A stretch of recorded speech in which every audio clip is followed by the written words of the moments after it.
Hello, everybody. I think we now have quorum, so we will go ahead and call this regular meeting of the Public Works Commission to order. And I will start by calling roll. If you are here, please let me know. Commissioner Crowley. I'm here. Commissioner Hilton. I am here. Commissioner Collette. Here. Commissioner Ellis. Here. Commissioner Morgan. All right. Well, thank you all for joining us this first Wednesday of the month. The first item on our agenda is approval of the minutes from our regular meeting and from our work session. And I would entertain 1 to 2 motions for those minutes.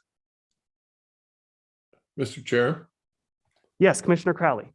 I would move that for approval of the minutes from the Public Works Commission regular meeting of February 2, as well as the minutes of the Public Works Commission work session of February 10.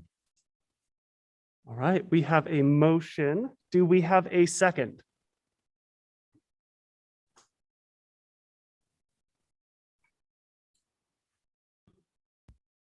I second Take your it. vote. Oh, And I heard Commissioner Ellis. yes. All Yes, right, so we have a motion and a second. All those in favor, please indicate by saying aye. Aye. Aye. Any opposed, the same sign? Hearing none, the motion carries. All right, up next on our regular agenda is an update on the Lander Street Water Renewal Facility, and I will turn it over to staff for presentation.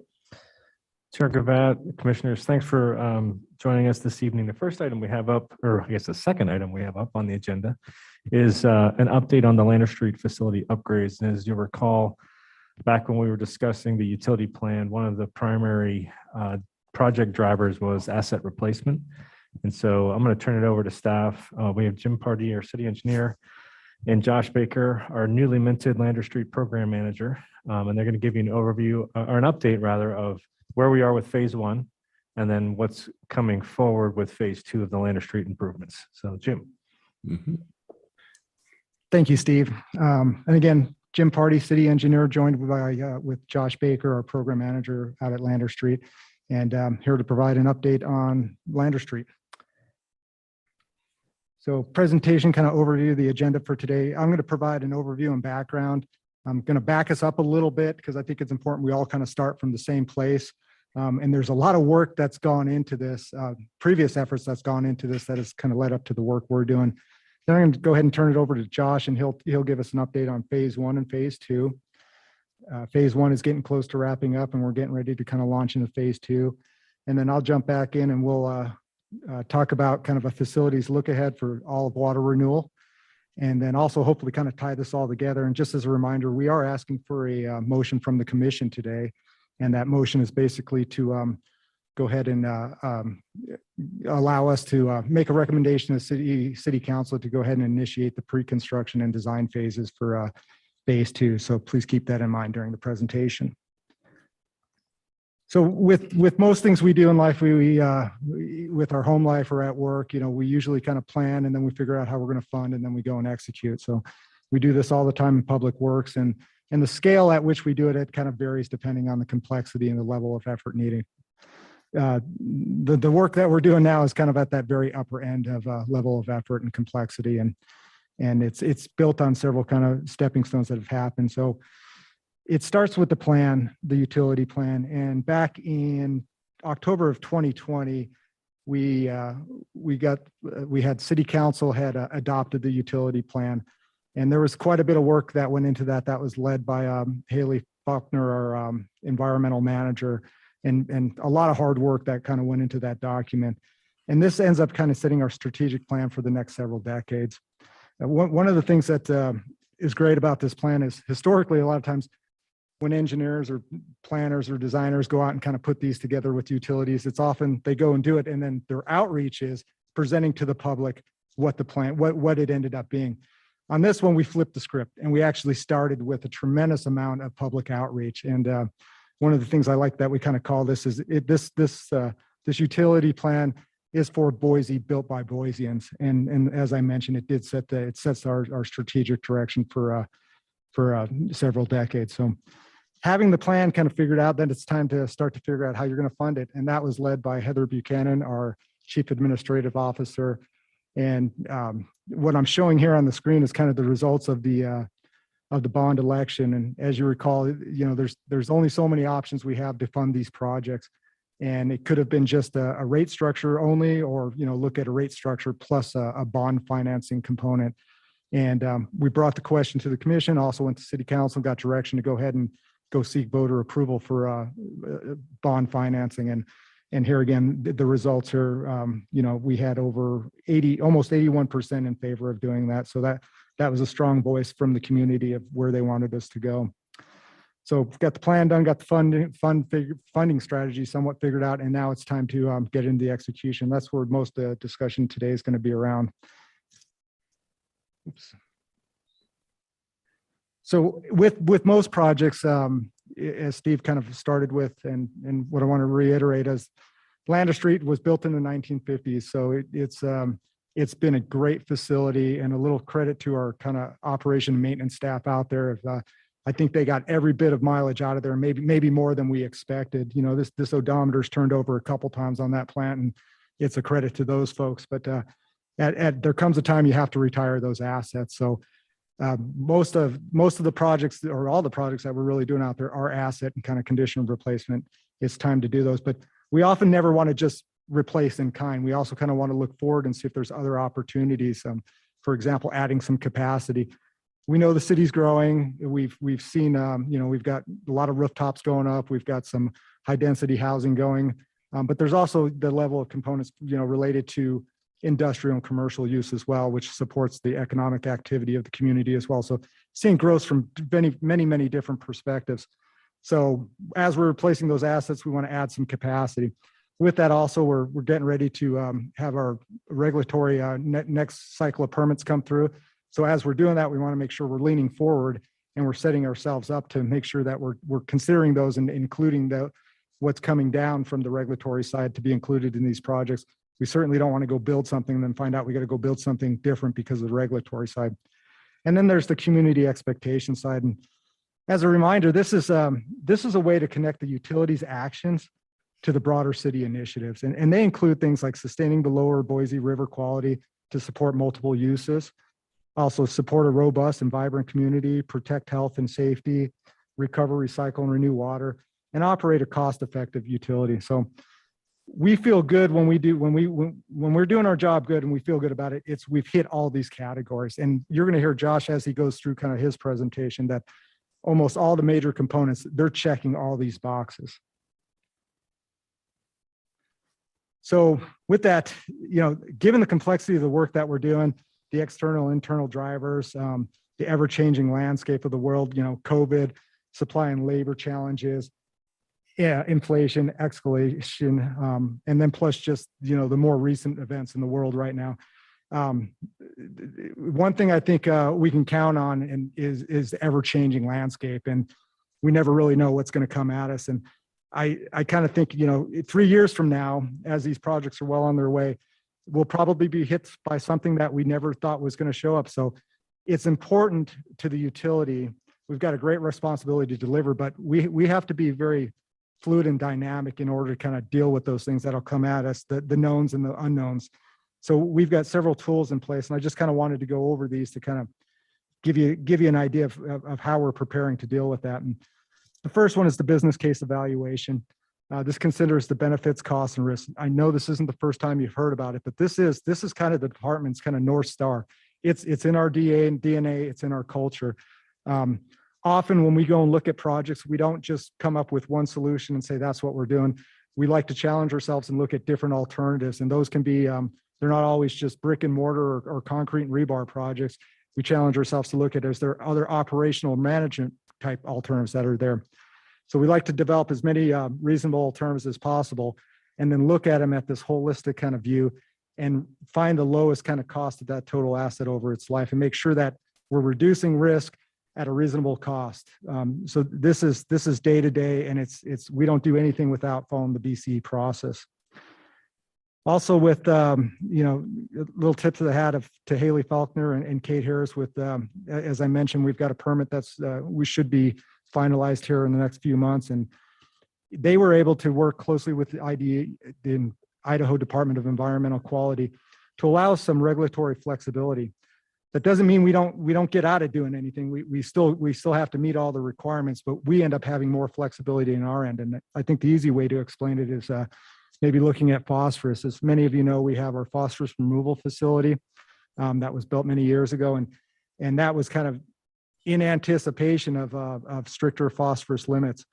And with that, we're able to use that utility, and then we knew at some time we're going to have to build phosphorus removal at the Lander Street and West Boise filtration in order to get the limits even lower. So the plan here and how the flexibility works is we're able to leverage what we're getting out of the PRF. We're going to move forward with building filtration to remove phosphorus at West Boise. And then we're going to kind of wait and see how those results are. And then that'll help determine what has to be built at Lander Street. Kind of the punchline here is what it should end up resulting is not having us overbuild and not have us build too early. And those are very important considering kind of the capital funding restraints that we have. So this is huge for us, and great work, but again, by Haley and Kate, and the willingness with the Environmental Department of Environmental Quality as well. Funding strategies, talked a little bit about that. We could have just been rate structure, but we came to, again, the commission and the council and got direction to go ahead and kind of seek voter approval for the bond options, which we did. And these, it just doesn't stop there. Even within the bond options, there's several different strategies that can be used. And we're looking at, as you know, the WIFIA, which is the Water Infrastructure Finance and Innovation Act. And that allows us access to low-cost loans through the federal government. We'll also be looking at the state revolving fund that, again, is administered through the Idaho Department of Environmental Quality. And again, it's a way to access money at a less cost than others. And still looking at private bond market as well. So there again, we've kind of got the strategy, but we have a lot of different alternatives. And again, this is a way to get access at money and, hopefully in a way, cheap money, low interest loans where we can put the dollars to the project instead of paying interest. Alternative delivery methods. This one's, Josh will talk more about this one, but an example is construction management, general contractor. That's the CMGC that we talked about. And this is provided to be very valuable.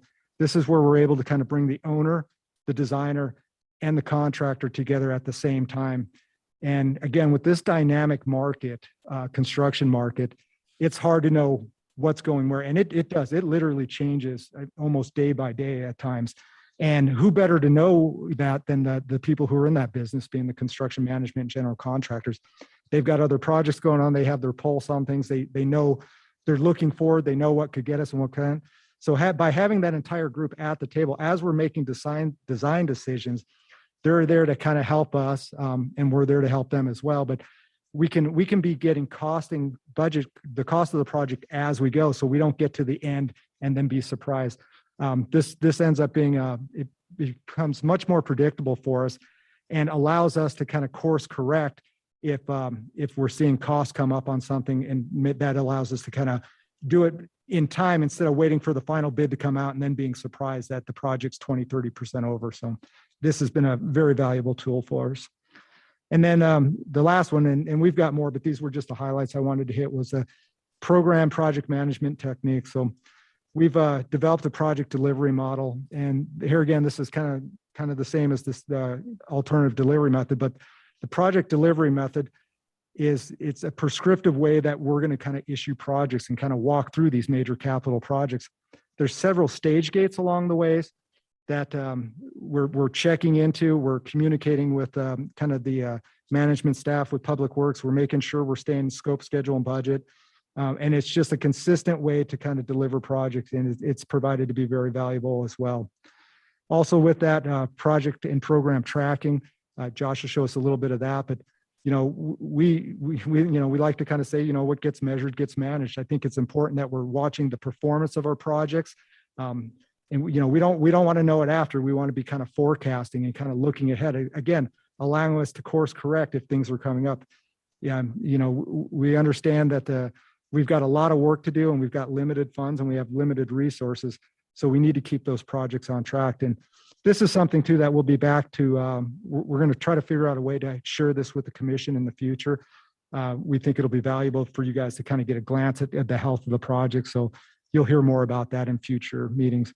And then the last one I wanted to manage or talk about here is the management reserve contingency. This is another new tool that we're going to kind of leverage more. And if you think about it, we could have 4 or 5 large capital projects going in at one time. And a lot of times you carry reserve in each of those, but in a way we can kind of then be double counting and tying up a lot of money in just reserve contingency funds. And this approach will actually hold some of that money at the management level. So we're not double, triple, or quadruple counting, and allow us to kind of manage that money better and put there again, not hold money, but be able to put the money to work while still kind of having that insurance with the reserve contingency. So with that, I'm going to step aside for a bit and let Josh take over. Thank you, Jim. So I want to start and set the stage here a little bit for exactly where the Lander Street Water Renewal Facility is. It's one of our 2 water renewal facilities located close inside of Boise. It's located adjacent to Veterans Memorial Parkway in the corner with the river. They're just south of State Street near the Willow Lane Athletic Complex. It was built, it's got a cool history. It was commissioned by the League of Women Voters in 1948 and built in 1950 and brought online, which the really neat thing about that is that the city of Boise citizens said long before the Clean Water Act, we really care about the health of our river. We want to do something to, keep the water clean that's going into it. So they invested it even way back then. Another thing to note that Jim said is that typical design life on these facilities is about 50 years. And we're still using a lot of that existing infrastructure right now. So we've well used this infrastructure, and it's still serving us very well, but it's definitely time to peek under the hood and take a look at things going on. So this is actually a slide we showed back in 2019 when we went off on phase 1. So phase 1 is shown in blue. That's the project that's currently coming to a close right now. Phase 2 is what's shown in green, and we're going to talk a little bit about what that means today. And then phase 3 is shown in that orange color, and that's pretty far out into the future. But kind of the cool thing to look at, even though this slide came out in 2019, even through pandemic and everything else, we're going to be done in 2022, and we're going to be kicking off phase 2 here in 2022. So we've been able to stay on track. So with that, I'd like to talk a little bit about what's going on right now out at phase 1. And again, I want to step us back. So let's go back to 2019. Again, this is another slide we showed you back in 2019. We said, here's a 3D rendering of what phase 1 is going to look like. So the main process components that we were looking to do, first is the headworks. So the headworks is where we remove large solids. So we're talking anything bigger than about 6 millimeter diameter. So, we get action figures and we get sticks and 2x4s and rocks and everything that comes down. So we remove everything bigger than 6 millimeter there in the headworks. Most of that goes to the landfill. And then so that's where we do our main influent pumping.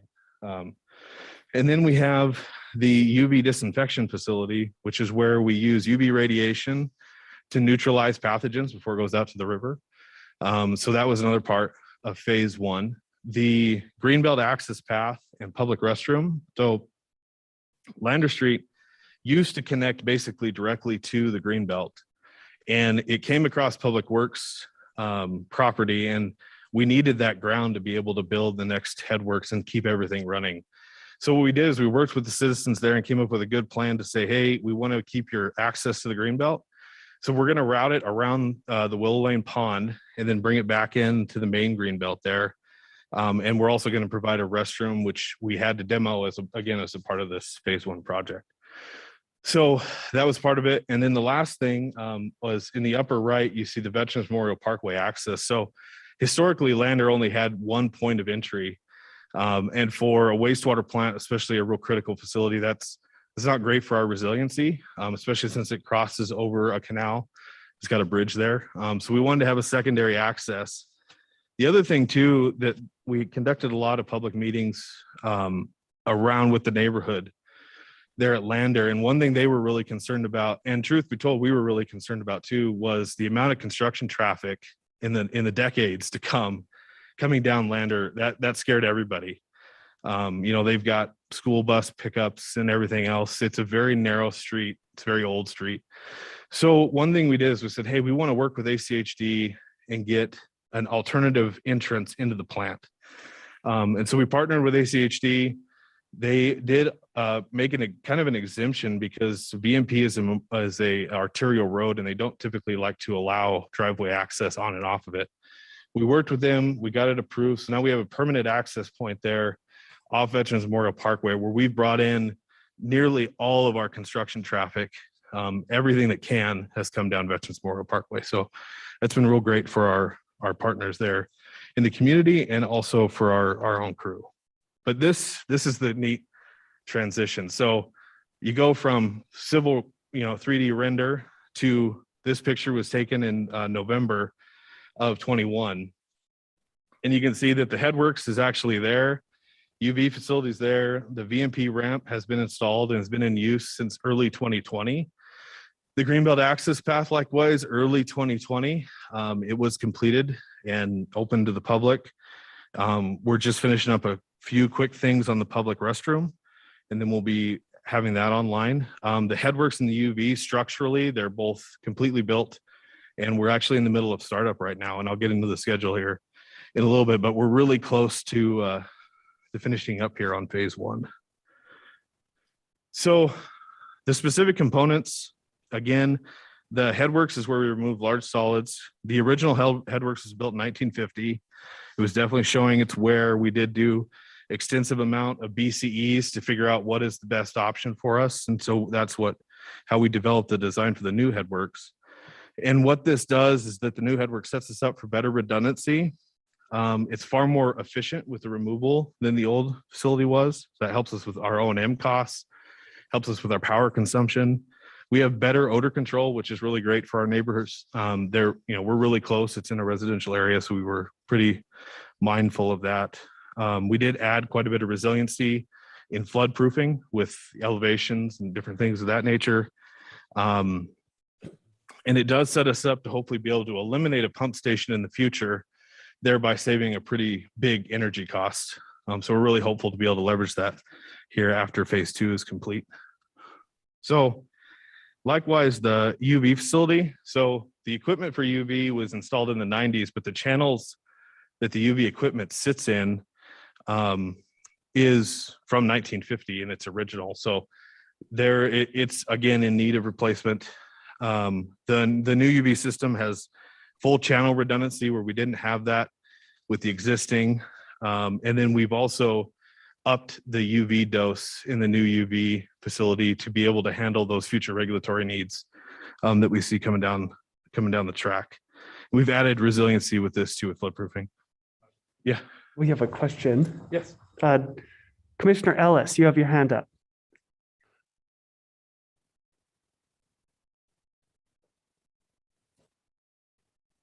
If we can. All right, I was trying to unmute.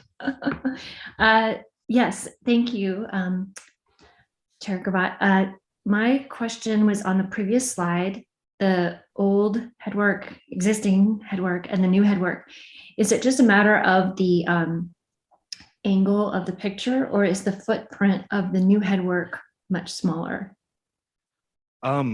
It's a little deceiving. So basically, if you look at the picture on the left, there's sort of a common rooftop, and then there's a dip, and then there's another rooftop as you move from left to right. Does that make sense what I'm trying to say? Yes. Mhm. That's the existing headworks. So most of that building has other stuff in it, and it's actually original to 1950. And we're going to be maintaining that because it has a really cool historical value. So in phase 2, part of it is we're going to look at how do we repurpose that structure. But the new headworks is actually slightly bigger in footprint than the old one. Thanks. Yeah. We covered UV. The other big part of phase one has been upgrading a lot of our utilities. So things like our power service, utility water, communications loops. There's been a tremendous amount of work that's gone in just to supporting the infrastructure to be able to treat the water at Lander Street. So that has taken up a lot of our time. Most of that work is actually complete now, which is awesome. But it definitely was a major part. Okay, so let's look at our current budget. So these actuals as of January 31st. So our spending, we're right at 51 million. The original budget that we came out with back in 2019 was 65.4 million. I'm sorry, I should have said this before. This is all inclusive. This includes city permits. It includes our design costs, our construction costs, special inspections, everything. So that percent spent is about 78% spent. We have about 14 million remaining. Of that, we have recently done an estimate to figure out how close are we actually to being complete. We think we're about 79% complete. So if we carry that 79% out to the end and we stay on track, it looks like we're going to come in maybe slightly under or about right on budget.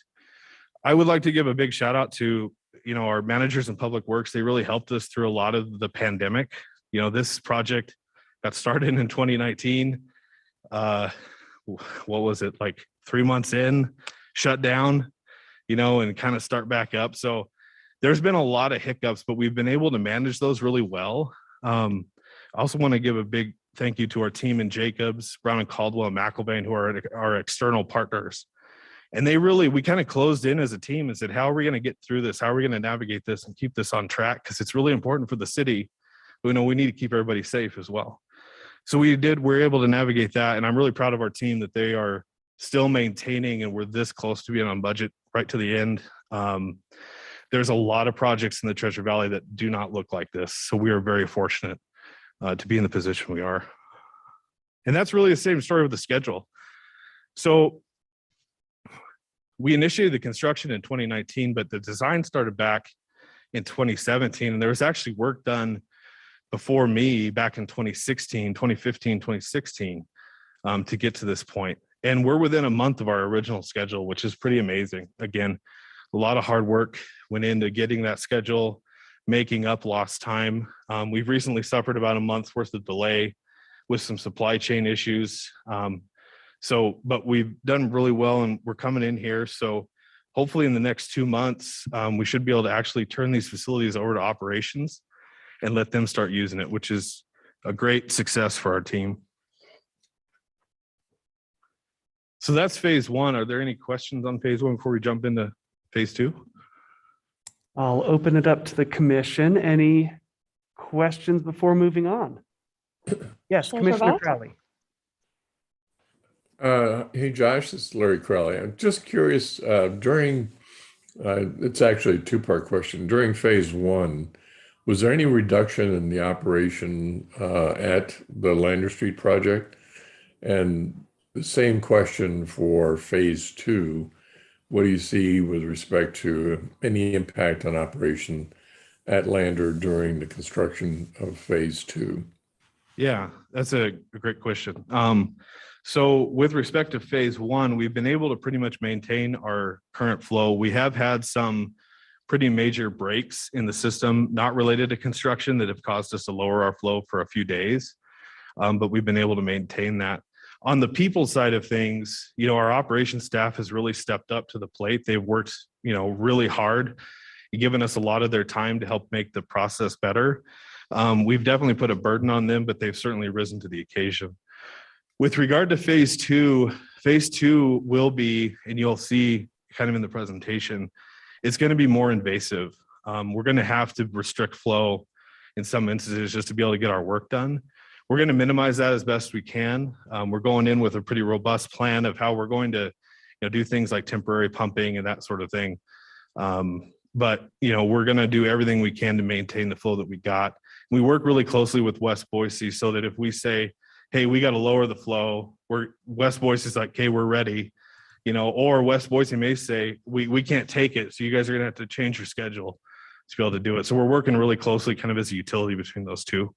facilities. Just something to add, Chair Gravatt. Josh alluded to our ability to flow switch between West Boise and Lander. That's a credit to some folks that made some really smart decisions years ago to give us that flexibility. And that's not always the case in other cities that have multiple facilities. So to Josh's point, we can, if we run into a hiccup or there's some construction piece that's just going to impact our ability to treat at Lander, we can then shift flow to West Boise, giving them a heads up, of course, but it's a really nice flexibility that we have in the system. So thank you. Yeah. Commissioner Crowley, did you have a follow-up? I did. Thank you, Mr. Chair. Josh, one of the question regarding the financial part of it, you mentioned that something like close to 78% of what was budgeted has been spent. Has all of that been financed through current rates, or has there been any borrowing needed to finance that which you've completed in phase one? I'll defer to Mr. Burgos. Chair Gravatt, Commissioner Crowley, yeah, that's all been funded through rates. We haven't issued any debt yet related to the bond. And so that's coming probably in the next several months. Heather is going to be presenting to you on some options for our first debt issuance, but all of the improvements, Lander Street phase one improvements have been funded through rates. Okay, thank you. Thank you. Commissioner Collette, did you have a question? I did, yes. First of all, I wanted to say the fact that they've been able to stick to budget and stick to the schedule is ridiculously impressive. I'm a construction manager, and it's virtually impossible to keep track of costs right now. We, from day to day, see costs go up hundreds of thousands. And so the question that I have is, how on earth did you manage to do that? Did you go in with just really, really large contingencies? And I've worked with Michael Bain before, they're fantastic partners. Were they able to kind of eat some of those costs? I mean, I'm really fascinated as to how you were able to do that. Yeah, it was we did go in with about $2.5 million worth of contingency, which is actually pretty low in my opinion for, kind of what we had going on. It is. And so one thing that we kind of joke about this. We were the quintessential toilet paper hoarders when all this happened. We said, well, what pipe do we need for the project? What wire, what conduit? We're going to get it all on site. It's going to be terrible because we got to stack it up in Connex boxes, but we're going to get it here so that we can buy it under current prices. Because our team really looked and said, we know this is going bad and we're going to do everything we can. And then we did a lot of work throughout to make sure that we were making really smart decisions with how we were constructing the project. So we were able to eliminate big shoring costs that were going, crazy out of control by increasing the duration a little bit, changing the way our footprint was going to work with our operations folks. So we had a lot of savings that way. And then we partnered really well with our subcontracting community. We were able to stay working for most of it. We had about a 2-week shutdown. But then we were able to get a plan together to bring everybody back safely. So we just kind of kept rolling and really watching the market, making sure we were thinking far enough ahead of what needed to be done. And we did have a benefit too, because a lot of the bid work, all of it was done before the pandemic. So the bids came in late 2019, and then we were able to go to council. So everybody kind of already knew what was going to happen. Everything had kind of been ordered already. So that was a lot of it. But there have been other components that we've had to juggle and figure out what we've had to do. Hopefully that answers your question. It does, yeah. Well, because I mean, we're at the point where we're seeing people will have contracts with people and they just flat out won't honor it because they can't get them even close to those prices anymore. So I'm curious as to going into phase 2 and 3, what is your strategy to kind of maintain the same pace? Can you say that one more time? I'm sorry, I had a hard time hearing you. So as you go into phase 2 and 3, are you going to go in with the same strategy, or is there anything you think you'll do differently as things just I'm continue to gonna escalate? outline the way that we're looking to do the schedule. So what we tried to do is we've said, what is the optimal tempo for us to work at Lander Street? And we're going to try and maintain that tempo going forward through phase 2 and phase 3, because we've learned a lot about what that tempo is good for and what it's not. One example that we have, not to get too far into the weeds, but we have noticed that there's a big break when you go from $2 million a month to $3 million to $4 million a month for our subcontracting community here in the Valley. they have a really hard time supporting that depending on what phase of the project you're in. So that's the kind of stuff we're looking at to go, okay, how are we going to actually put our schedule together that this makes sense with the cash flow that we're looking at. Thank you. Chair Gravatt, just a reminder for the commission, we, as part of some of the adjustments we're making to prices and estimates moving forward, we try to account for what we think is coming in the next 4 to 5 years. So we had an increase in our assumption on inflation rates, and then we had an increase in our assumption on material costs, labor costs, et cetera. So you'll see that in the cost estimate you see here. Josh and the team have done a bang up job on just making sure that we're being realistic with our cost estimates and not trying to sugarcoat some of the challenges that are coming. I think that's going to pay off in the future. That does impact certainly, that impacted the bond amount that we asked for. That we want to make sure that was accounted for in the bond amount. So we think we'll have flexibility there, but we also want to be have an honest discussion about what we think is coming and some of the challenges. Thank you. Excellent. Thank you. Any other questions from the commission before we move on? All right, seeing none, I'll hand it back over to you. Thank you. So first I want to set the stage. The people side of this is really important, who our team is going into phase 2. And so we have partnered with Jacobs, Brown and Caldwell. They're the engineering team, and McIlvain Construction. They are the CMGC team. So we are delivering this in what we call an alternative delivery fashion under CMGC. And the biggest advantage of this is that we get the contractor on board. We get them partnered with the engineers early on, and then McIlvain will have a significant say in the way that the design goes for the engineers. So they're going to be able to look at things and go, hey, if we tweak this, we can build it for far less money, or we can do it a lot safer.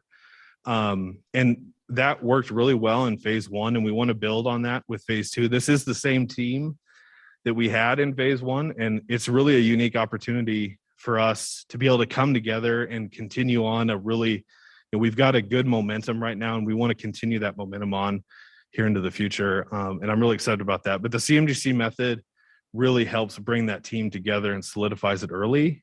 And that really helps with the quality of the design. It helps with the execution. It helps with, the way we budget. Because McIlvain's on board, we have access to instant cost estimates, so we can understand what's going on in the world around us. We can understand how our subcontractor community is faring.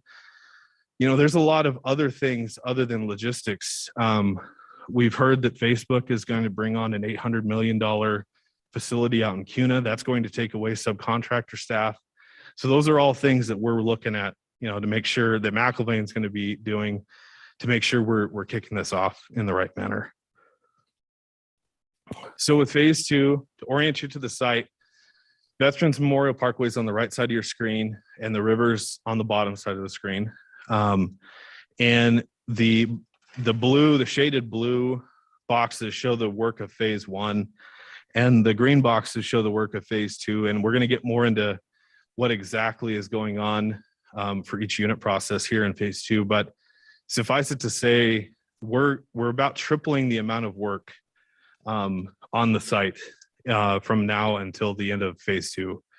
So it is going to be a pretty big increase in the amount. We feel comfortable with that based on the timelines we've laid out.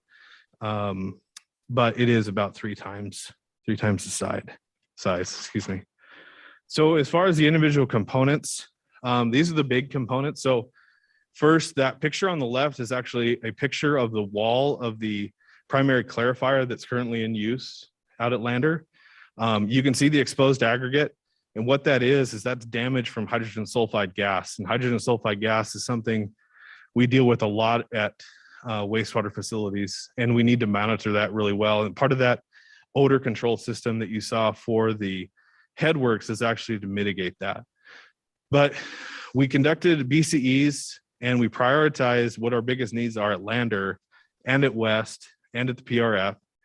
We said these are the projects that we need to go do, and the primary clarifiers are one of them. So its specific drivers, its condition, it was built in 1950, so we've gotten 70 years out of it. That's amazing, and we're going to be ended up with probably 75 years by the time it's actually built, the new one's online. As a part of that project, we're going to hit capacity as well. So we're going to make sure that our capacity meets what the utility plan has set forth for us to do. And then, everything is tied to regulatory too. So we have a fermentation process that's a part of the primary clarification system that's directly related to our biological phosphorus removal. And because of that, this has a regulatory driver as well. So going back to that picture or the slide that Jim showed with the pyramid, we're really hitting all of those major points there with all of these projects. Next one is the secondary system, and the secondary system is the heart of our regulatory kind of backbone of the plant. So this is where we do the phosphorus removal. This is where we do the ammonia removal to make sure that we're meeting our permit goals. And the secondary system was also built in the 1950s. The concrete's in much better shape because there's not as much hydrogen sulfide gas in that system. But the mechanical pieces, like you can see on the left, they're in pretty dire need of replacement and some TLC. And so part of this project, a big portion of it, is to go in and really retrofit the secondary system, bolster it up, make it more resilient, and then set us up for our future regulatory needs as well. So Jim mentioned we have a combined load permit coming, which means that we can have, the phosphorus removal facility, Lander Street and West Boise are all tied together with phosphorus removal. That being said, we're going to use that and make sure that we're designing for that in our secondary system to accommodate that new permit coming out. Josh, if I can jump in real quick. Chair Gravatt, this is a good example. Jim was talking about it can be easy to pivot to just construction solutions. In this case, we took the time to do a structural assessment of the secondary system and the old clarifiers and recognize that we still have a fair amount of remaining useful life there. So part of that management strategy was to take the time to do the asset assessment and then determine whether we needed to replace that concrete. In this case, we didn't. So we're going to keep them. We're just going to retrofit those basins, but then add 2 new secondaries for capacity. Thanks, Steve. The third major process portion of this is the tertiary filtration. Jim mentioned at the beginning our regulatory toolbox of our toolbox of regulatory flexibility. And to echo what Steve just said, we conducted another BCE as a utility that said, okay, a business case evaluation, what is the best thing for our utility moving forward? So we looked at the operation of the phosphorus removal facility. We looked at the needs of West Boise, the needs of Lander Street, and came up with an idea.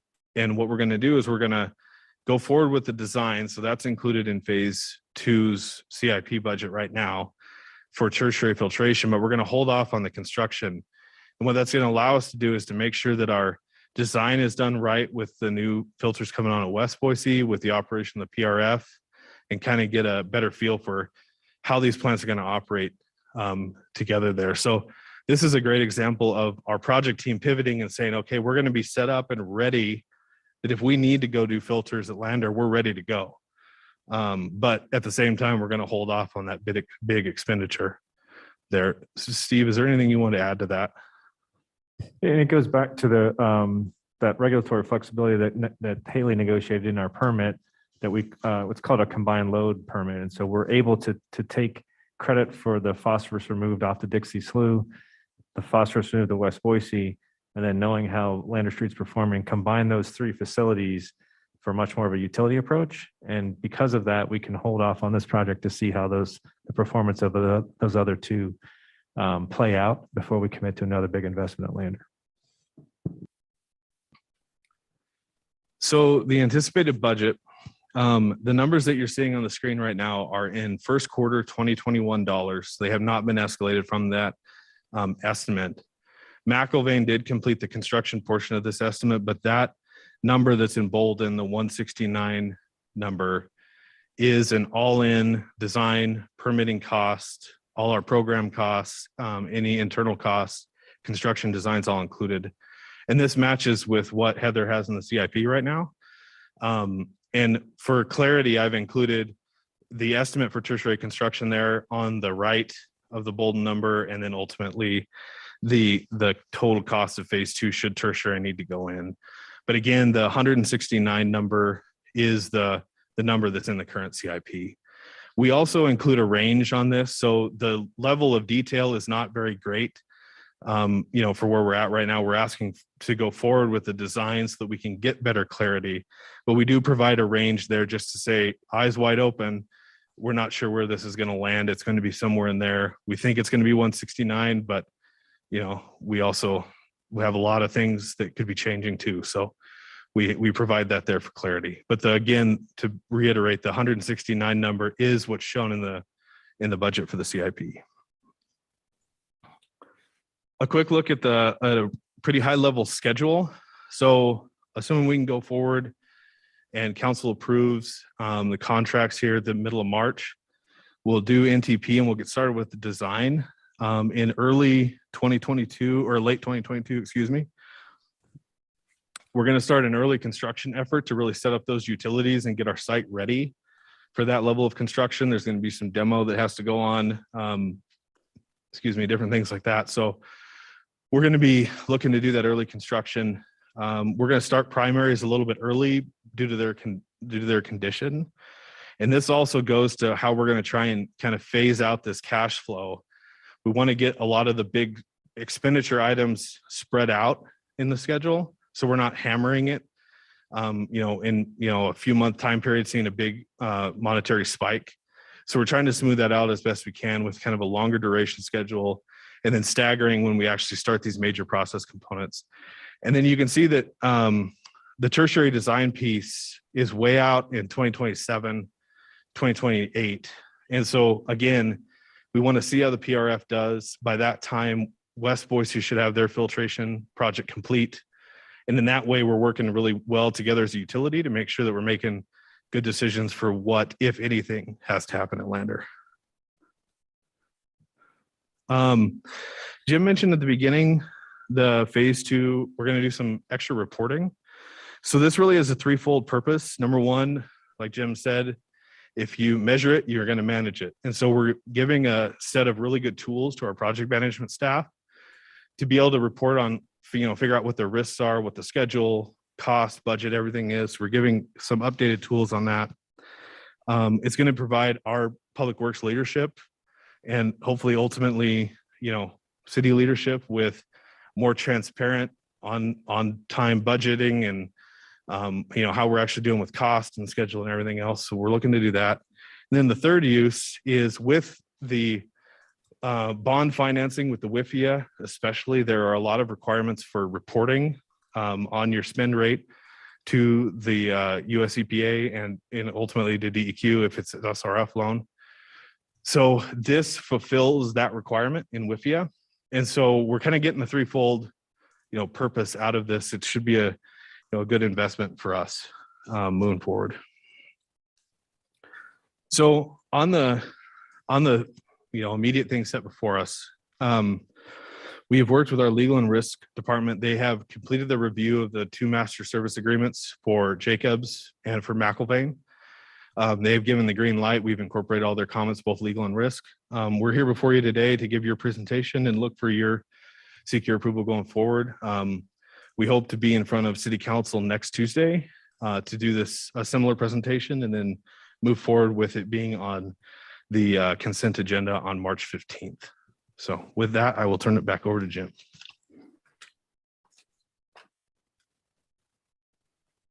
Thank you, Josh. So covered a lot of information. We're going to kind of take a little bit of a pause here and kind of do a bit of a look ahead. So Josh did a great job kind of talking about phase 1 and phase 2. So kind of consider that. And then we're going to do a rinse and repeat at West Boise.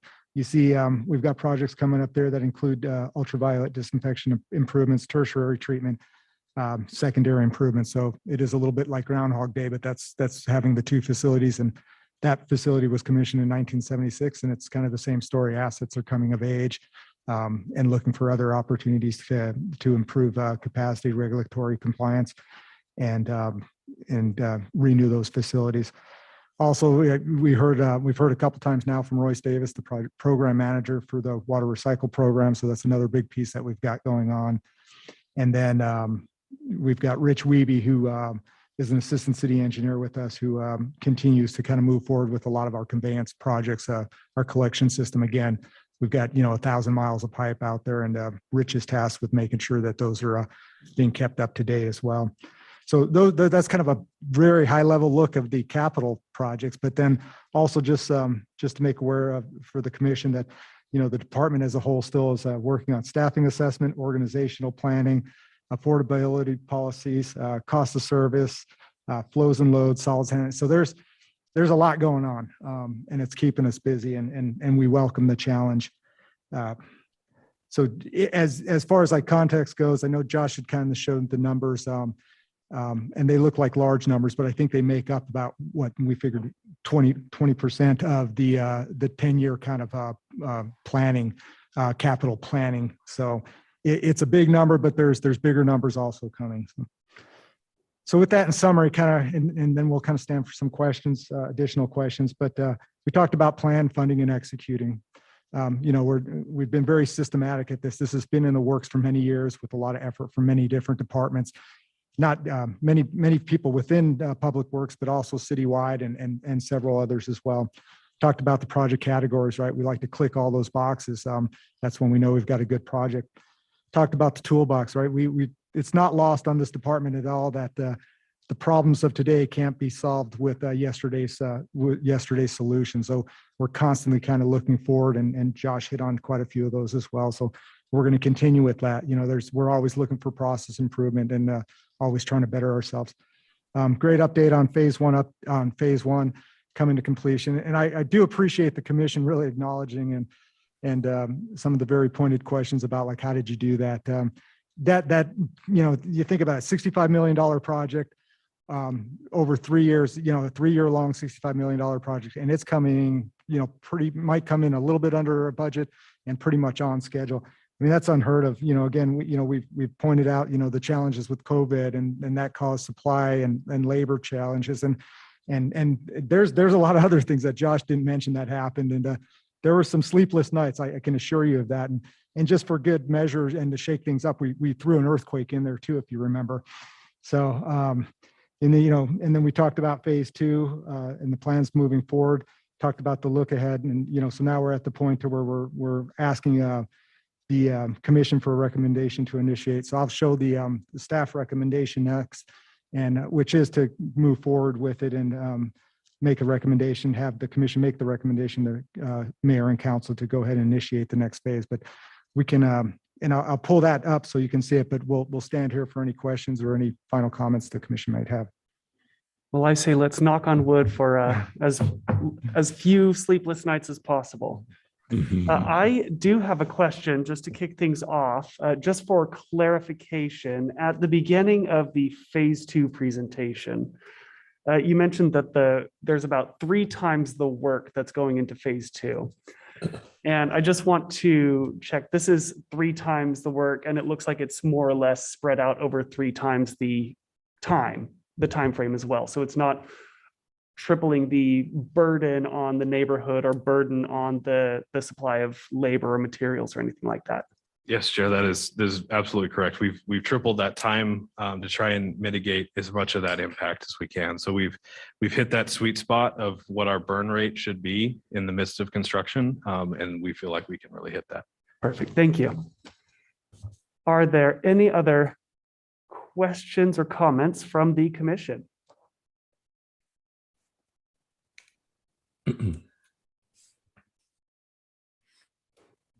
All right, well, hearing none, then I would hear a motion. Chair Cravat, Yes, Commissioner Collette. I move for the approval of the recommendation to the Mayor's City Council to initiate design and pre-construction services for phase 2 of the Lander Street Water Renewal Facility improvements. All right, we have a motion. Do we have a second on that? A second, Mr. Chair. A second from Commissioner Crowley. Is there any discussion on the motion? All right, hearing none. All those in favor of the motion, please indicate by saying aye. Aye. Aye. Any opposed, the same sign? Hearing none, the motion carries. And I look forward to the presentation next week. Thank you. Thank you. Chair Gravatt, just a quick close on the Lander Street piece. Josh and Jim tend to be pretty humble. And I just want to say thank you to them publicly, but also just acknowledge, there certainly were times when we had meetings and tough questions were flying. And one of the best things, as a director, when you're in the middle of those meetings, just seeing people have the answers, or if they don't have the answers, they'll figure it out. And how much ownership that team took on that project. And you can see the performance, of the financials and the schedule. It just screams of the ownership that they took in the project and the pride they took into it. So I just want to say thanks. Awesome. And I'll second that. Thanks. Great work, everyone. All right. Up next on our agenda, a presentation on the 20 Mile South Farm 2022 minimum and anticipated commodity pricing. And I will turn it over to staff.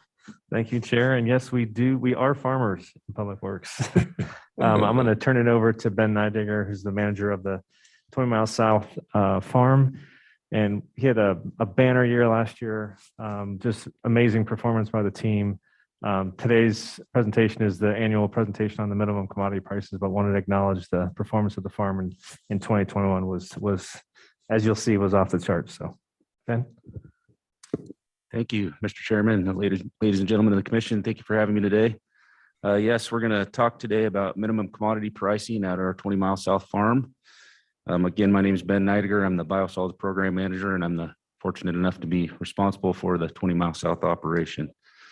So as you may recall from the past, this is an annual legal requirement that we go through to ensure that we will be asking for a motion today, I should mention. So we'll be asking for a motion to carry forward our minimum commodity prices, which allows us to enter into contracts with our customers. So this is an annual legal requirement that we do every single spring at this time. So a real brief overview of the 20 Mile South Farm. So yeah, is it not showing up? Is it going? Okay. Got it. Sorry about that. So yeah, the 20 Mile South Farm overview. So primary commodities we produce out at 20 Mile South are alfalfa. And if I refer to hay, I'm speaking of alfalfa hay, and then corn and winter wheat. And really why we exist, why we have a farm that Steve mentioned is, we're part of the water renewal facility process. So we treat about 30 million gallons of wastewater per day, and all of the solids from our water renewal facilities are taken out to the 20 Mile South Farm at the very south end of Cloverdale, south of Cuna, and used for fertilizer to grow the crops that we produce. So alfalfa, corn, and wheat are the three main crops. Everything we produce is sold to local dairies for animal feed, with the exception of the wheat grain, which is sold to a local grain elevator and is used for human food consumption. So the combining of the wheat and the corn harvesting is done by outside contractors, but the city essentially does all other tasks, including biosolids hauling, transport, application, all of the seed planting, soil preparation, et cetera, all the way down the line, leading to harvest. So we're really talking about this nutrient cycle here. This is one of my favorite soapbox slides, really thinking about sustainability and what we do with our food, really consuming food, sending it to the water renewal facilities, producing a wonderful nutrient-rich, valuable material that we can use to feed the soil and grow more food. It's a wonderful thing in terms of sustainability. So this is a copy of Table 1 from the Public Works Commission packet that includes the minimum commodity prices for 2022. So some highlights I will mention here. For the approximate acres, our alfalfa acreage has down about 28% going into 2022. So we've taken quite a lot of acreage out of alfalfa and put most of that into corn. So corn acreage is up about 27% from 2021. We're looking for a good banner crop year for corn in 2022. All of the minimum prices that you see listed there have increased from last year.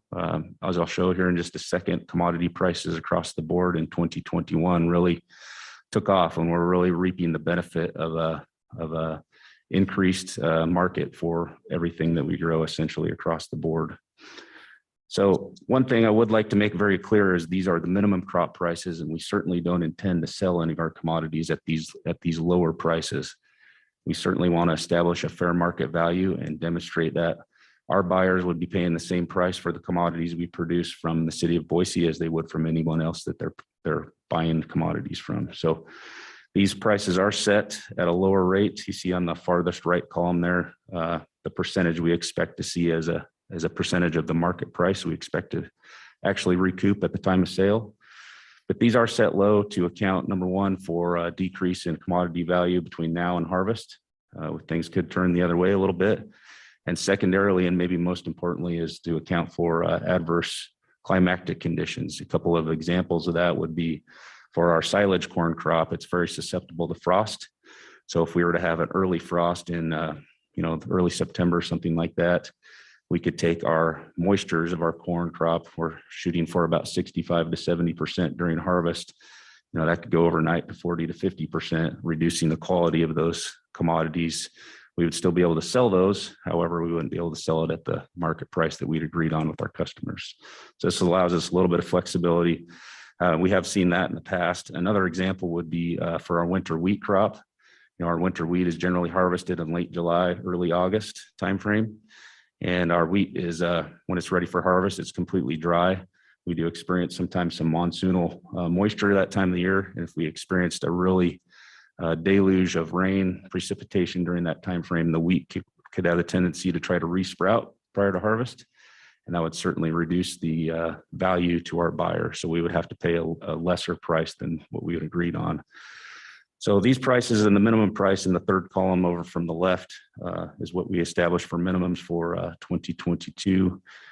We feel comfortable with those, and we're looking for the commission to approve those. So I'll pause there for questions. If you have any questions about the table or the process that we're starting today, or anything else.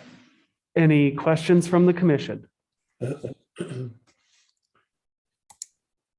Yes, Commissioner Crowley. Thank you, Mr. Chair. Ben, it's nice to see you, and congratulations on an outstanding year in 2021. I never thought I'd see you guys break $4 million in revenue. It's amazing. Question I have is, how do the minimum prices that you're now proposing compare to those that you suggested last year? Yes. So for I don't have last year's table for me, Commissioner Crowley. Thank you for the kudos. I appreciate that. I don't have the table in front of me from last year. However, they have increased for corn, especially. We've gone up about $7 a ton from last year, I believe. So that's one of the big ones. For the rest of the commodities, they've increased concurrent with what we expect for the market price, for the fair market value, if that makes sense. So across the board, we've basically increased them concurrent with what we expect to receive in 2022. Okay, thank you, Ben. Thank you. Any other questions from the commission? Oh, one other, sorry, Mr. Chair. Yes, Commissioner Crowley. For Ben, Ben, in your time running the 20 Mile South Farm, and what's in today's conditions, and certainly one of the priorities for the city, for the mayor, has been addressing issues related to climate change. I was curious if you are seeing anything in your operation that suggests that that's something that needs attention in what you are doing. Mr. Chairman, Commissioner, that's a wonderful question. There's a handful of things that come to mind. One would be solar generation or green power generation. I think the commission is aware that we have a net zero energy facility out at the 20 Mile South Farm that we operate out of as our office maintenance facility. As part of green energy and production, we could certainly expand our current array. I don't know how that will fall in with all the other capital projects we have going on, but it's certainly in line with what the mayor's initiatives are. That comes to mind for sure. Secondarily, there has been some movement in electrical electric powered equipment for large scale farming. We're not quite there yet, but I can see in the next decade or more, us going to more maybe electrically powered tractors and things. That would be really amazing because our diesel costs are pretty substantial out at 20 miles south. So those are a couple of examples that come to mind right away. Okay, thank you, Ben. Sure. Commissioner Morgan. Thank you. I had a question about the prospective crops that you're hoping to introduce to just do the crop rotations in the coming years. And the thought where I'm going with this is understanding if we could probably do more crop rotations for human consumption versus dairy consumption to make our model hopefully even more sustainable. And I mean, it would be harder to make it economic. I understand that, but moving toward a more human-based model for consumption, is that in the works, or is that something that's a little bit further out? Mr. Chairman, Commissioner, thank you for the question. It's a great question. We're constantly evaluating, I think, the commodities that we produce, and the number one consideration for us for sure is being able to recycle the nutrients in our biosolids. That's number one. Above and beyond, we want to be able to grow commodities that really do a wonderful job of taking those nutrients out of the ground so we can replenish the soil with biosolids applications going forward. So that's not being said that we couldn't grow more food crops with the commodities that we grow. There are some regulatory limitations.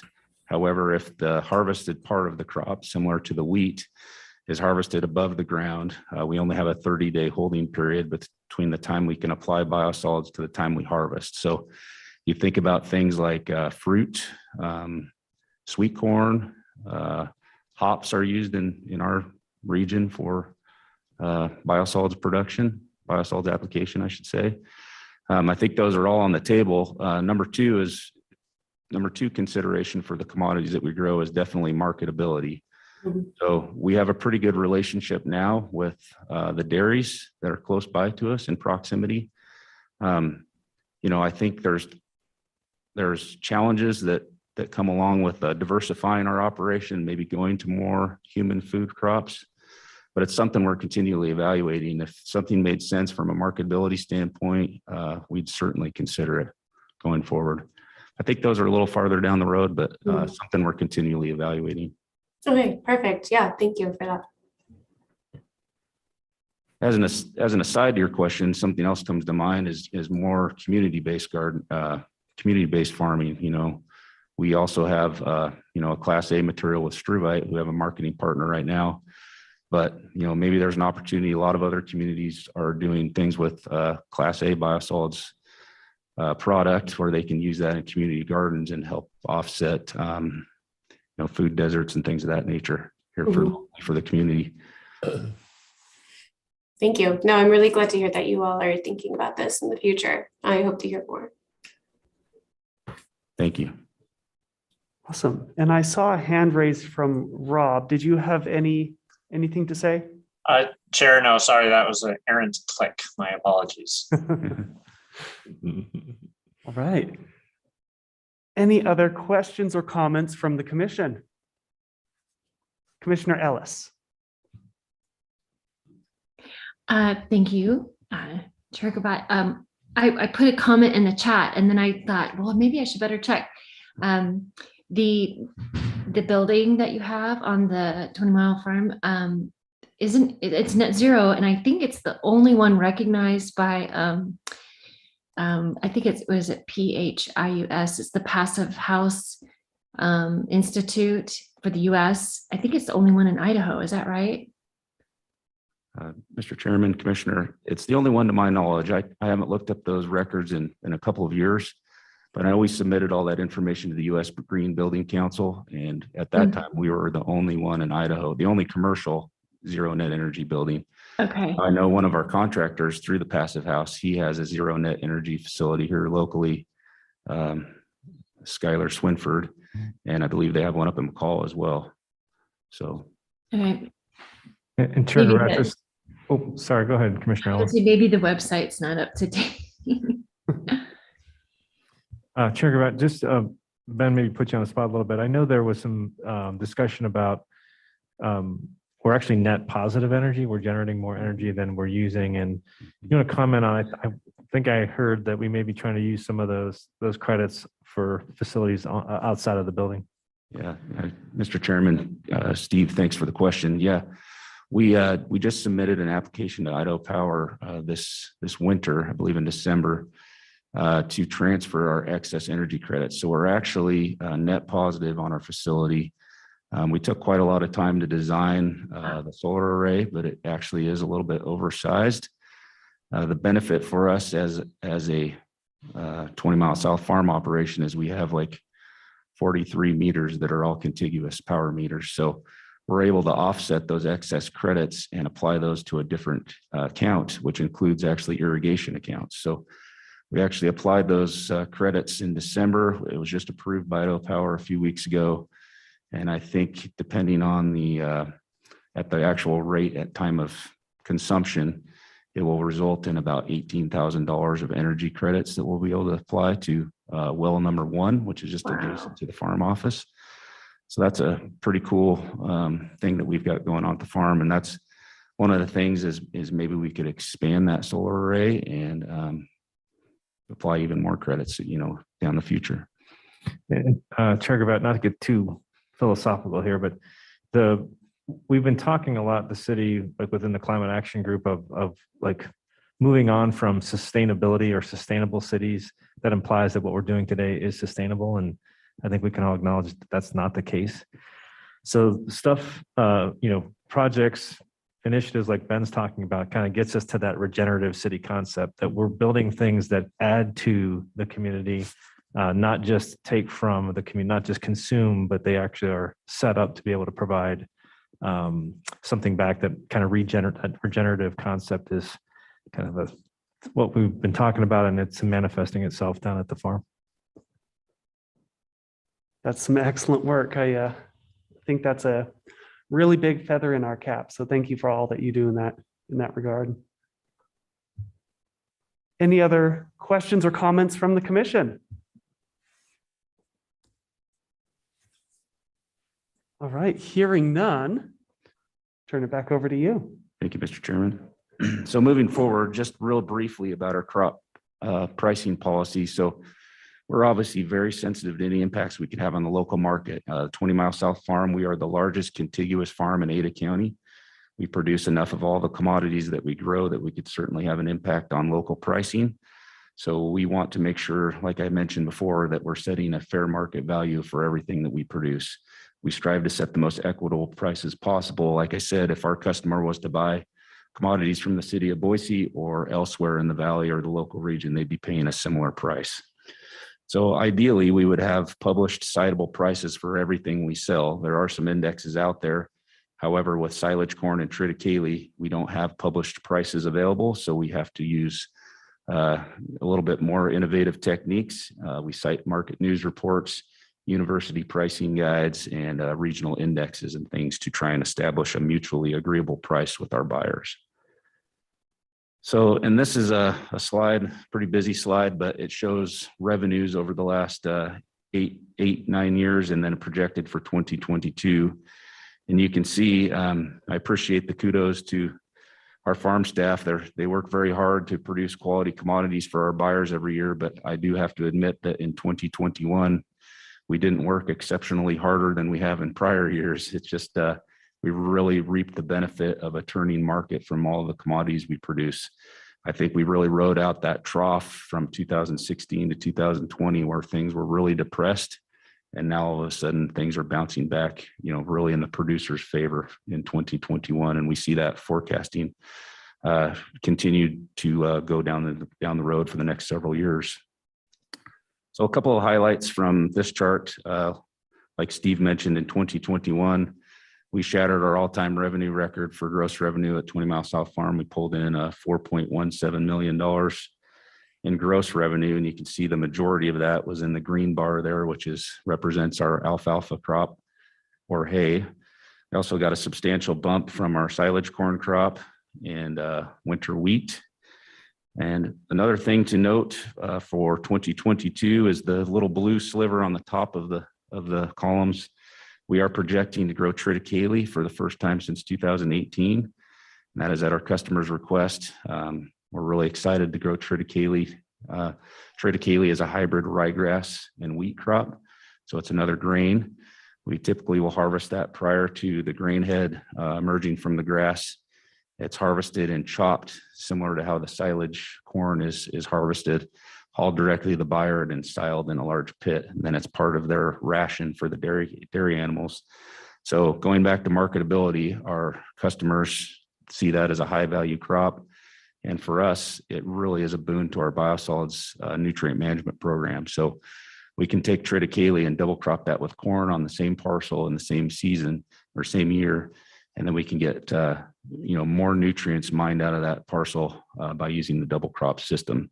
So it's really advantageous for us to be able to use, and we're really excited, hopefully, to produce a really quality crop for our buyers, so they'll want to continue purchasing that from us going forward in future years. Another thing I'd like to point out here is the reliance in 2022 on our corn harvest. Talking about diversification, we want to diversify as much as we can to eliminate as much risk as we can, but we do have a large number of acres planted in corn, or will be planted in corn this season, and we're looking at quite an increase in price. So from your packet that I sent out with more information, I think we went from $32 in 2021 for our corn price, and we're looking at maybe $41 or $42 in 2022. So commodity prices have increased by a drastic margin for corn, and it is concurrent with what our buyers want. So it's nice to want what is great value for us. Another thing that since I sent out the packet, that I found was interesting with the conflict over in Russia, Ukraine. Those are two of the highest producing wheat countries in the world, and they export quite a large amount of their grain. Since I sent out the Public Works information in early February to now, wheat prices in little old Boise, Idaho, or in our region, have increased $1.12 per bushel, which results in an increase of about 16%. So it is really interesting how worldwide conflicts and things going on clear around the other side of the globe impact pricing right here in our neck of the woods. So overall in 2022, we're looking at a similar year. We may even set a new record, hopefully, if things go our way. Knock on wood. And just a brief look at our economics out here for the 20 Mile South Farm. We really strive to be a revenue neutral operation, which is a tremendous boon to the city. So that top row shows total expenses for the 20 Mile South Farm operation. Now this also includes everything related to biosolids. So essentially when the biosolids are done being treated at West Boise, this includes all of the hauling costs, transportation, application, additional personnel costs, and in addition to depreciation for our entire operation for biosolids and for the application site. And then the second row there is for our total crop revenue over the last 8 years. You see that 4.17 million, which we're pretty proud about for 2021. Net revenue for the first time, I think, in the history of 20 Mile South Farm, even with depreciation and everything, we returned a positive $1 to the Water Renewal Fund, which is a pretty amazing feather in our hat. If you look at operational costs, the next one down there, so that includes everything except for our laboratory costs and the Water Renewal Fund. And as a percentage of residuals cost versus the total Water Renewal Fund operational costs, you can see that on the last line there. See, we have some literature citations that residuals management or biosolids management, your ultimate disposal costs can be 20 to 50% of your total wastewater treatment costs. And looking back at 2017, we hope that was really a worst case scenario year. We paid about 5% of our total water renewal facility costs. And in 2021, we actually returned almost 2% to the Water Renewal Fund. So this is a tremendous feather in our cap for our ratepayers. And, our predecessors had some wonderful foresight in acquiring the farm and having a dedicated biosolids application site. And with that, I'd be happy to get into any of the commodities if you have any questions, and open up for questions. All right, thank you. Any questions from the commission?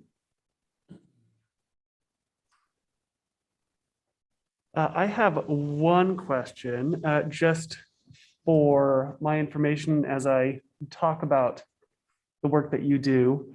What are the alternatives to managing biosolids the way that we manage biosolids, and beyond the financial comparison, what would the impact be? Yeah, Mr. Chairman, that's a wonderful question. So the three main options for biosolids disposal for a Class B material, which is what we produce. So I should clarify that Class A and Class B are a very different animal. We do all Class B at 20 Mile South Farm, and it's not like Class A is a much better, like an A student versus a B student. They're just different end applications. So with Class B, we allow some pathogens remaining in the biosolids, and we rely on Mother Nature. We're applying on a farm in the middle of southern Ada County. It's not a place for high public exposure, and we allow Mother Nature time to kill off the last little bit of those pathogens after they're applied. Now, for Class B facilities similar to ours, the three main options for disposal are land application, which is what we're doing. The second one would be landfilling, which a lot of our sister communities do, and a lot of communities in Idaho do. And the third one would be incineration, which there's not very many of those facilities anywhere in the Western US, because we pretty much have adequate agricultural land. Those will be the three main options. Now, there's a whole suite of options if you were doing additional treatment to go to Class A. So if you went to Class A, you could do a compost, you could give it away. There's no restrictions on end use. So a Class A material can be bagged up, given away, used in home gardens for any type of a food crop, and there are no restrictions on how much you apply or what you do with it. So. Awesome, thank you. Yeah. And I do have one additional question on a different train of thought. So looking at the future of 20 Mile South Farm, are there any anticipated impacts or pressures from the newly announced facility from Meta out in the Kuna area? Thank you, Mr. Chairman. That's a great question as well. It's something we're evaluating with John Roldan, our water rights specialist. There is a CS Beef just to the north of us as well. They've actually in the process of trying to acquire additional water rights right now. But my understanding, reading up a little bit on that Meta facility, that the water rights, the water needs will be tremendous. That is upgrading in the aquifer from 20 Mile South Farm.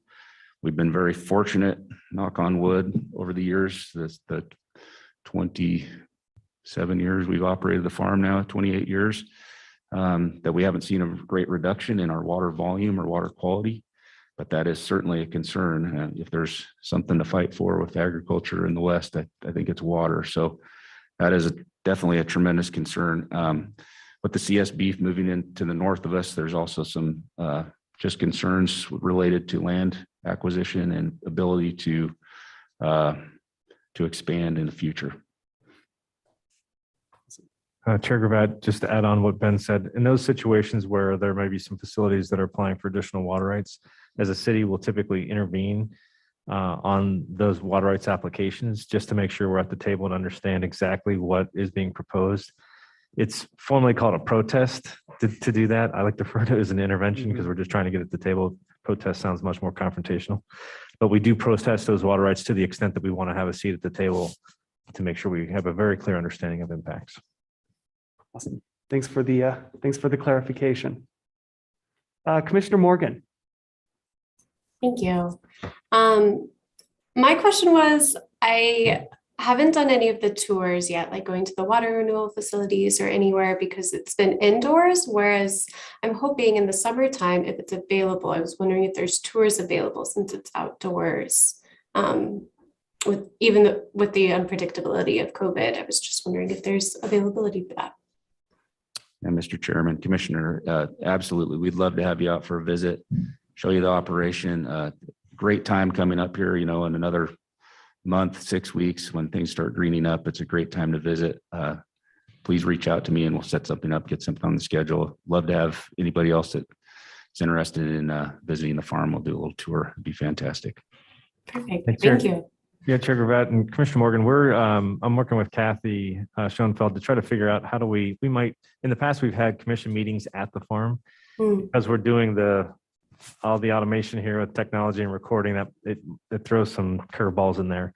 So we, at the very least, we can get a tour set up, and if other commissioners want to join, a best case scenario is just to have a meeting out there so that we can go out maybe either before or after we get the tour from Ben and the staff.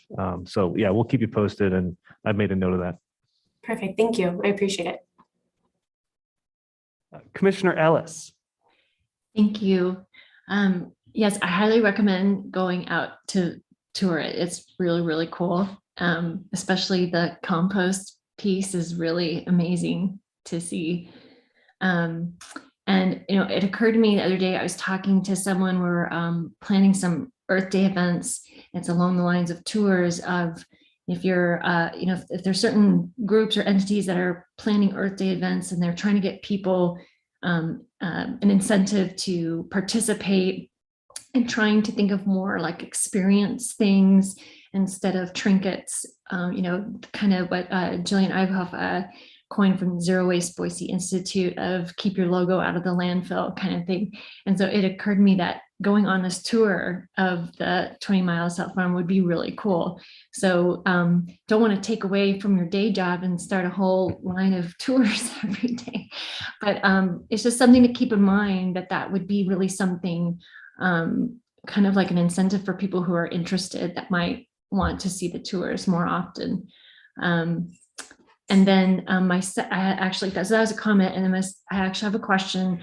When you were talking about Class B and Class A and the options, to me, I guess I just wanted to clarify, to get it, the biosolids from a Class B to a Class A, there's a cost.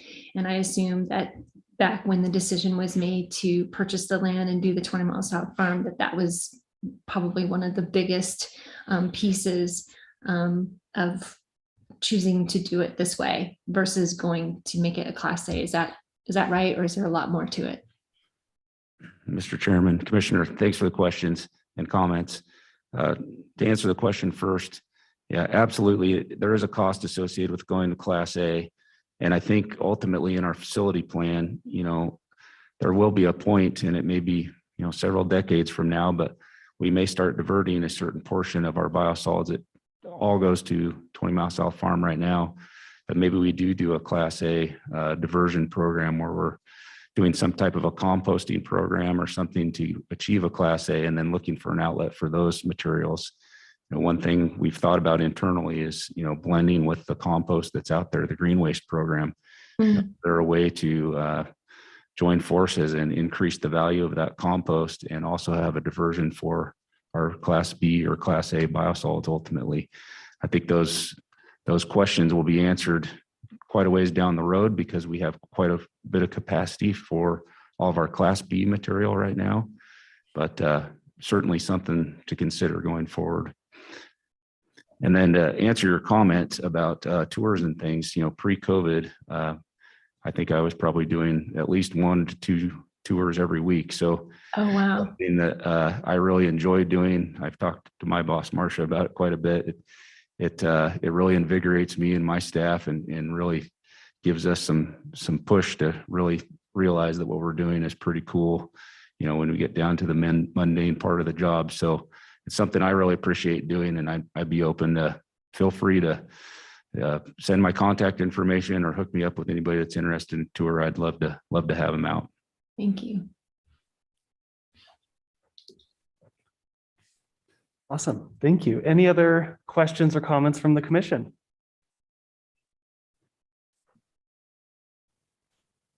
All right, hearing none, I'll turn it back over to you. Thank you, Mr. Chairman. So we are looking for a motion today. So here's the staff recommendation. We recommend approval of the 2022 minimum commodity price list shown in Table 1. And we request your recommendation to City Council for adoption of a resolution approving this price list. This will provide authorization for the Public Works Director or designee to enter into crop sales agreements for 2022. Do you have a suggested motion? All right, and with that, I would open it up for a motion. Chair Gravatt, Commissioner Ellis. I have a suggested motion. I move to approve the 2022 minimum commodity prices shown in Table 1 as recommended for adoption to allow for the sale of crops grown at 20 Miles South Farm in 2022.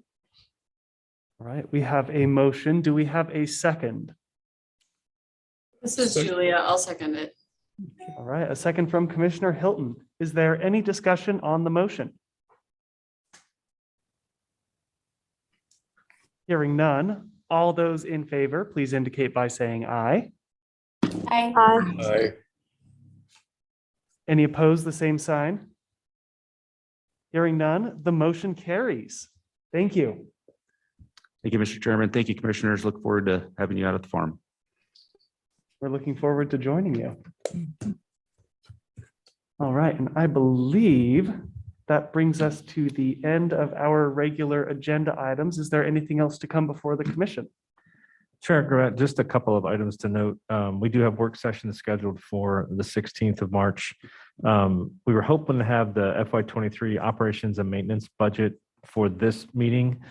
We've just been working a lot on staffing requests, as I'm sure other folks that are in other organizations are feeling the pain of resignations and trying to find workforce. So we're trying to just evaluate the FTE request to make sure that it's absolutely what we need to make. So we're going through those again this week. So unfortunately, that caused us to delay the FY23 O&M budget. That will occur on the 16th. And then also with the work session, we will have an item that's a little more interactive, which is going to be the cost of service study, which I think you'll find interesting. It's a little tedious. There's a lot of detail, but I think it's important. It's obviously very important to making sure that we're setting rates properly for customers. And then also at that work session, we'll have a follow-up on the subcommittee discussion that we've been having with Chair Gravatt for the commission. We're making progress on different components. I reviewed a couple components today, so we'll have that ready for discussion on the 16th as well. Excellent. I'm excited for those discussions. All right. If there is nothing else to come before the commission today, I would entertain a motion to adjourn. So moved, Mr. Chair. We have a motion. Do we have a second? Chair, I second. Motion and second. All those in favor, please indicate by saying aye. Aye. Aye. Any opposed, the same sign? Hearing none, the motion carries and we are adjourned. Thank you, everybody. I'll see you in 2 weeks. Thanks, Thank you. everyone. Thank you. You.